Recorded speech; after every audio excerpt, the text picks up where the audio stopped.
Hello ladies and gentlemen, this is your guide Olena from Kyiv, the capital of Ukraine, and in this video I'd like to share with you some updated information about corona situation in Ukraine. Well, first of all, I'd like to share with you how beautiful it is right now in Kyiv. Basically yesterday it was very sunny and nice. Today it is still nice, but as you can see, very cloudy. The golden autumn is in Kyiv right now. In my last video I show you some of the sunny golden autumn. Here you will see some of the cloudy golden autumn. It's about 8 degrees above zero right now. This is why I dressed up warm, and over there you can see the guy who is going to swim in the river. We will not break his privacy. This often happens here on the river. Many people, they prefer, to stay healthy. Oh my god, he's absolutely naked now. No, I wouldn't show it to you. I don't think he will be happy with that. Hey, he goes swimming, look. Ta-da! Cool?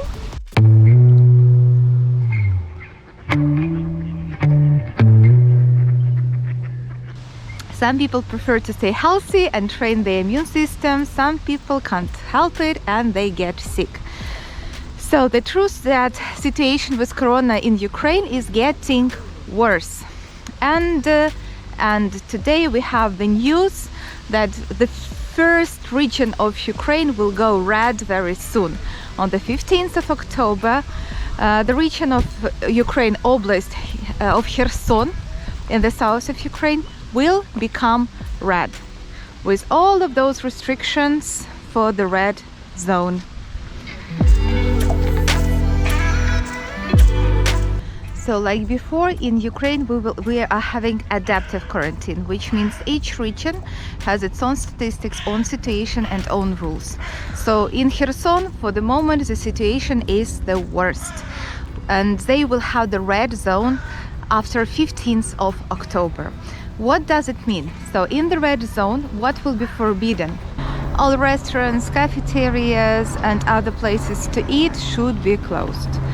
No entertainment centers and cinemas, theaters and so on. Sports events shouldn't be held with the visitors. No gyms, no fitness centers, no swimming pools, no museums. But all these places are allowed to work if 100% of the staff and 100% of the visitors are fully 2 times vaccinated, and they have the local green or foreign green COVID certificates.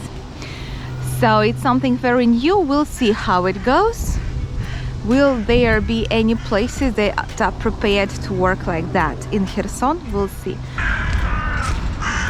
So Kherson will be red now. The other 14 regions, oblast of Ukraine, are in the orange zone, and the other 10 regions, oblast, is in the yellow zone. Kyiv, the capital of Ukraine, is in the yellow zone so far. When it's going to become red with the same restrictions as we have now in Kherson, nobody knows, but according to the forecast, it might happen in November. So pretty soon. So of course we hope for the better, but we're realistic. So the situation is getting worse. It's getting colder, and traditionally, like October, November, that's the time when the nose is sneezing and kids and adults, they get sick, and corona is not exception. Vaccination is continuous, but as you probably know, the rate is one of the lowest in the world. People, it's not because of the access to vaccines, it's more because people are afraid of being vaccinated.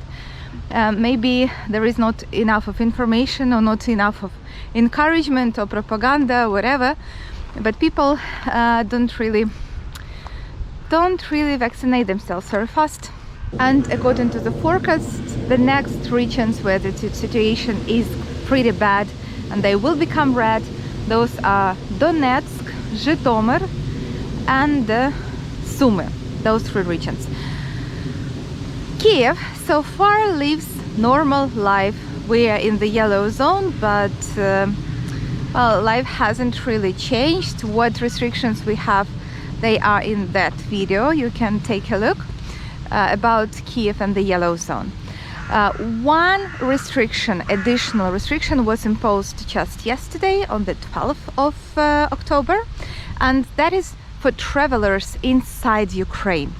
So from the next week, from 21st of October, if you travel between regions, between oblasts, by plane, by bus, by train, you need to have a green certificate that proves that you are twice vaccinated, or a document that proves that you already had corona and you have some antibodies, or you must have a fresh express test or PCR test, COVID test, that proves that you need a document that proves that you don't have corona and you are not infectious.